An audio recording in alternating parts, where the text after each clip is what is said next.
Step into the captivating world of the Behind the Curtain podcast, where your dynamic hosts, John Dyer and Dr. Mohamed Saleh, bring together a wealth of 60 years of combined experience in healthcare and manufacturing. Join us every week as we delve into intriguing topics, weaving unscripted conversations that promise to take you on an unpredictable and enlightening journey. Gain valuable insights for your continuous improvement adventure as we navigate uncharted territories with enthusiasm and expertise. Welcome to a podcast that goes beyond the ordinary, unraveling the mysteries behind the curtain of knowledge.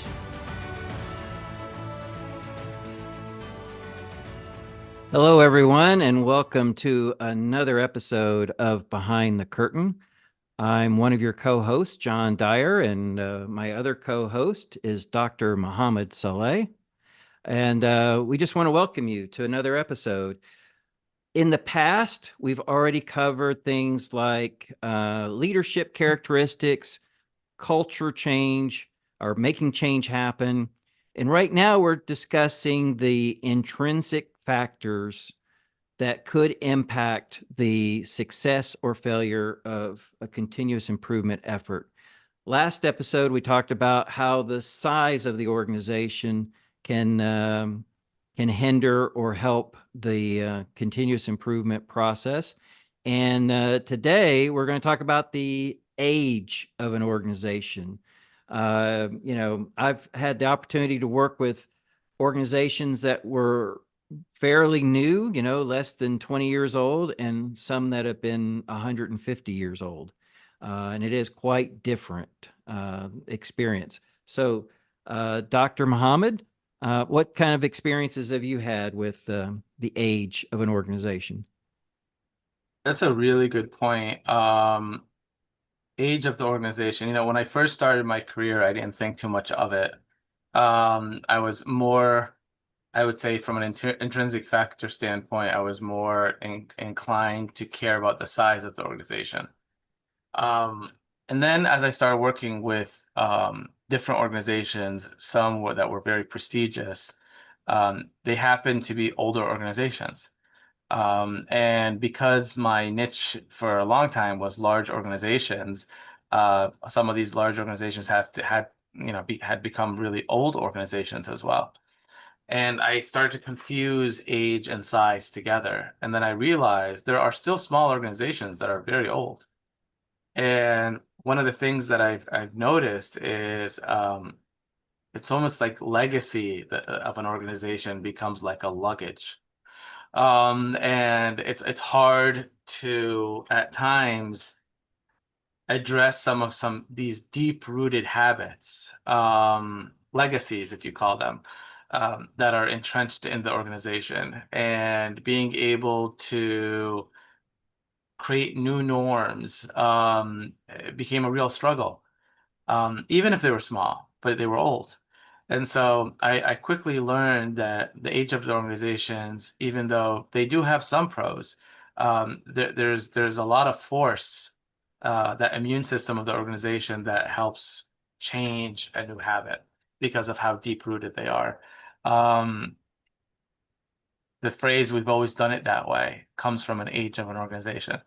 And Right. so I'm sure many of our listeners have heard people say we've always done it that way. And sometimes it's due to structural rigidity of an organization and the hierarchy and how things have been structured, but also the tenure of individuals within that organization. And I found the way to approach an older organization is very different than how to approach a newer organization. And if you're going into an organization blindly without addressing the age of that organization, you're going to be at a disadvantage.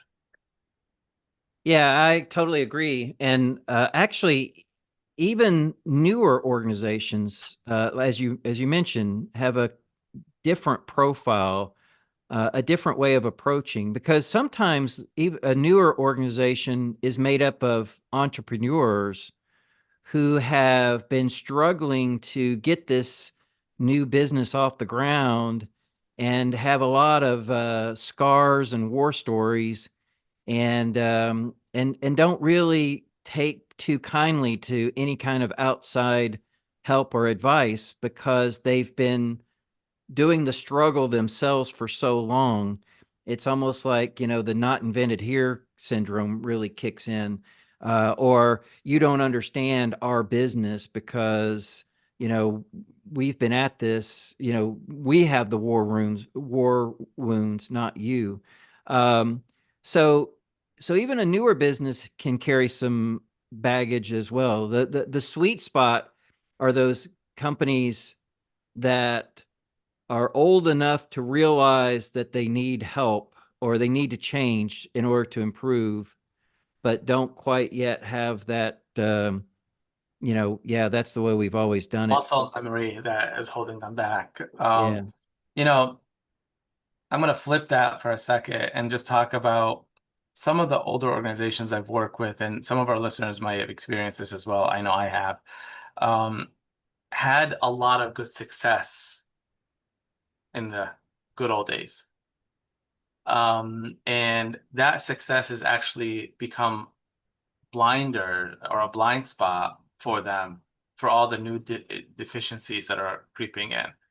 And so they haven't changed Right. because it used to work with for them 40 years ago, and they still are at that same process.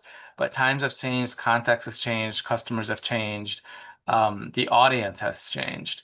Um, but they're still stuck in that because what got them there, they assume will get them to that next chapter, and that's not always the case. Yeah. Add to that a very successful brand name, Hmm. right? So, Yes. we are General Electric or we are Boeing.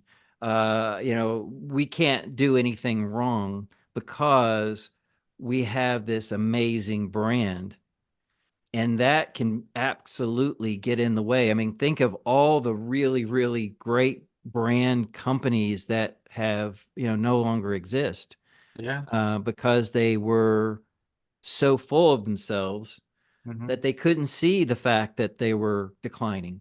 Yep. They couldn't see the fact that their customers were starting to, complain and starting to go other places because, brands don't carry nearly as much weight as they did in the 1980s, Nope. 1990s. If you don't like a Sony product, just go on Amazon and, find a high quality knockoff. Yeah. Um, so yeah, that can also be detrimental to the success of a company that wants to improve. Yeah. You know, John, I was just talking to a group of individuals that I mentor, and they asked me this question: is it easier to go into an organization and transform it if they've never done lean before? Or is it easy or harder? Um, or is it easier or harder to go into an organization that has failed, and from their perspective, at lean 3 or 4 attempts? And I have to tell you, I would choose over and over again going into an organization that has never done lean than to go into an organization that I'm the fourth wave of this same thing. And the muscle memory of the organization has already rejected me before I even started. Because we've done that, it didn't work. Why are you bringing this up again? And unless I put a new flavor to it or a new twist to it, or and be sensitive to not bash prior work, um, it's work. And older organizations tend to have those battle scars, like you said. Oh, I 100% agree.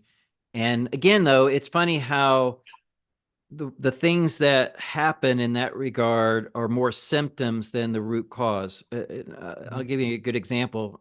I walked into one, this was actually a GE factory, and I was told right up front in the introductory meeting, don't use the words shadow boards anywhere in the plant. If you mention shadow boards, they're going to, the workers are going to pick you up and drive you out. And I'm like, wow, really? Why? Why is that such a bad word in yours? And they said, well, we had a lean attempt, a few years ago, and we put shadow boards up all over the place.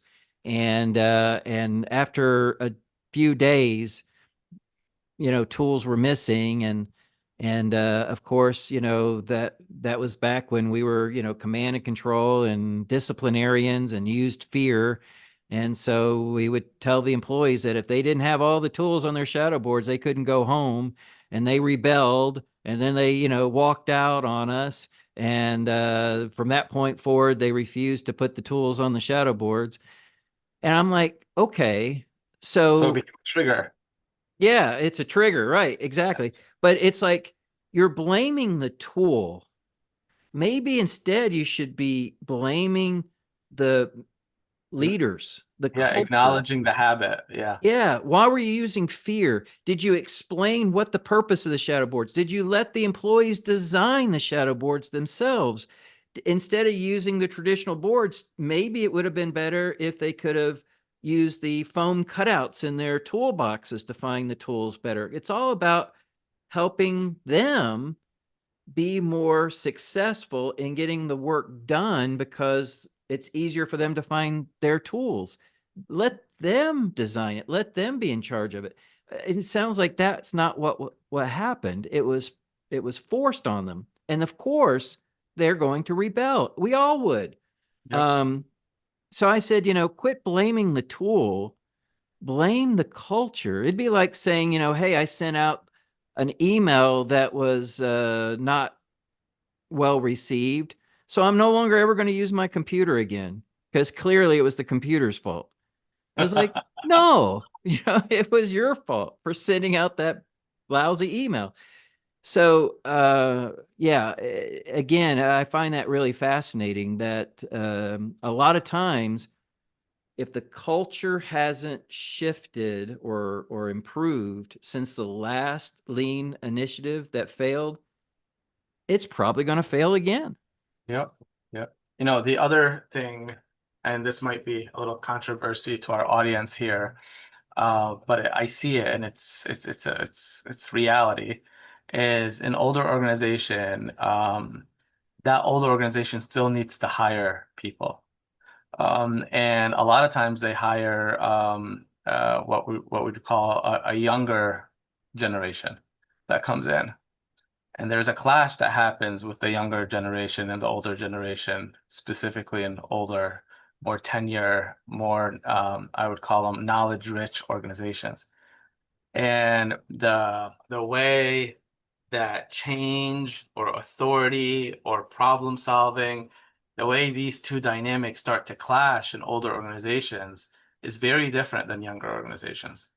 And so the what I have found in older organizations is that the newer comes in with this passion and this new way of thinking that is sometimes perceived as not honoring the legacies, not honoring the work ethics. I had a leader that told me, you know what, this new generation, wants to clock in and out at the time they're supposed to. Where we come in at 5 in the morning and leave at 10 at night, and that's the definition of hard work. That was instilled into the organization's culture because they've been around for so long, and these individuals have been working 30, 40 years at this company. And these new people value what they call work-life balance, and they value the balance. And so, which is being defined as they're not hard workers, but they are hard workers. They just have limits that is very foreign to the organization's culture. And I find those clashes many times happening in um, different ages of organizations, at Yeah. different with different ways. Yeah, I agree. And think about it, right? If the organization truly was on a good lean journey and they really had the culture that supported that, Hmm. what I would tell several of my clients that had reached that point, every time you hire a new person, isolate them for 2 or 3 or 4 weeks.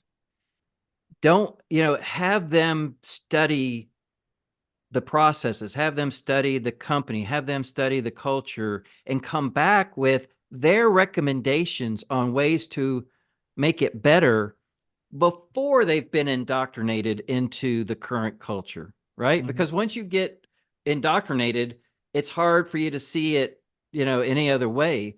But those first 2 or 3 weeks when they're still trying to figure out where the restrooms are and where the cafeteria is, ask them to put together a list of things they see that's broken, that they see could be improved, or experiences they've had in the past that they could apply to what is going on, in this organization. Mhm. New technologies, new ways of doing things. Because if the culture is right, then they'll welcome those inputs. They'll welcome that fresh set of 100%. eyes to take a look at what's going on versus saying, oh, you don't know what you're talking about because you haven't been here long enough to know anything about what we're all about. 100%. And some of the some of the older organizations that I have experienced, I've been talking about some of the cons here, but there are some pros to those. And I have seen organizations. I was just reading something on Google, and their mission around to create a diverse workforce, and they define diverse workforce as different perspectives, and they hire for different perspectives. They don't want to hire of someone who looks and acts and talks exactly like me. Yes, people. They want people to come in and say, here's all the different perspectives I bring that are going to challenge the status quo. And they thrive on that culture. And some of them are not new organizations. Some of them are very old organizations. But there was this point that they realized that if they continue with the successes of the past, they're going to drive themselves like Blockbuster. And so they made a commitment where all the new hires have to think differently than us. If we're interviewing someone who is a yes to everything that we do, they're not going to challenge us. We're actually not going to hire them. They might look good on paper, but they're just going to fold into the mold and not challenge the way we think. Yeah, and think about that, right? It doesn't even matter what industry they were in before. Yeah. Like as an example, if you're hiring a new warehouse leader, um, but you're a manufacturing plant. Hmm. Well, why wouldn't you consider hiring someone away from Amazon who Hmm. is super good at, managing all these products through their, supply chain and ability to ship Yeah. within, a day or less now? Why wouldn't you want someone with that kind of experience helping to lead your warehousing operation? Even though 100%. they don't have a nickel of experience in manufacturing, who cares? Yeah. They have a lot of experience in the process family that you're hiring for. Yeah. But boy, you'd be surprised, especially older organizations. It's like if you don't have, these check marks on your resume, oh yeah, lots of manufacturing experience, or even experience in that specific industry. Mhm. Hey, we only make compressors, and if you don't have experience in compressor manufacturing, we don't even want to consider you. Yeah. Versus a more open approach to say, hey, a process family is a process family. It doesn't matter what business you're in. 100%. 100%. And as we come to closing this conversation around ages of organizations, I'm going to end with just one more thing is around older organizations have certain founders that founded it for a certain vision, um, or a myth. Let's call it that. But let's use the word vision for right now. And that could be 100 years later, that myth or vision still lingers in the culture. Um, and um, and a lot of times I always question, does the organization still live in the shadow of that myth? Or have they been able to break off because now they're institutionalized, they have a different purpose, the visions have changed over the years, or are they still being held back by that founder's vision? So that's a great question, and this may be a bit of a controversial question to add to that, but could that happen to Toyota? Yeah. Right? I mean, Toyota was founded, the Toyota production system was founded by people who were very passionate about it, but have long since retired or maybe even passed away. Are they going to continue to live in the past? Or are their leaders brave enough to say, you know what, with the new technology that's out there, with the new ways of doing things, the ways of consideration, maybe we need to adjust the Toyota production system to keep up with the current times? Yeah. It's a really good question. As you were saying that, you reminded me of a comment my sensei told me once. He came into an organization I was working in that I've been there for a while, and he said he asked me to take out a pen and paper and write down what legacies are worth preserving here. And I honestly didn't appreciate that question until I became more seasoned in my field. Because I think that's a good exercise for people to take is if you're in an older organization, yes, there's a lot of legacies. They're not all bad. Some of them are actually the reason you're still successful. Could you write those down? What habits do you want to carry forward? And anything that doesn't make that paper, I would ask you to go challenge. See, I think I'd be on the side, and we are out of time, but I think I'd be on the side of that paper would be mostly blank. Because I would want to challenge everything. I would even want to challenge the brand name. I mean, I would even want to challenge because again, yeah, definitely there are going to be some things, but I'd err more on the side of saying, wait a minute, is that really a legacy that we need to keep, or is that holding us back? From a system perspective, yes. From a values perspective, I would say no. All right. Because I might have values as like integrity. That's a legacy that's been through the company. I want to hold on to that. That I would agree with. Yeah. 100%. All right, very good. Well, thanks everybody. And this has been another episode. And next episode, we're going to talk about union versus non-union. So we hope you'll tune in. Thanks. Take care, everyone. As we draw the curtains on another fascinating episode, we wanted to express our gratitude for joining us on this enlightening journey. If you're hungry for more captivating and thought-provoking discussions with John Dyer and Dr. Mohamed Saleh, hit that subscribe button to ensure you don't miss a beat. Until next week, keep exploring, stay inquisitive, and stay inspired. See you on the next Behind the Curtain adventure.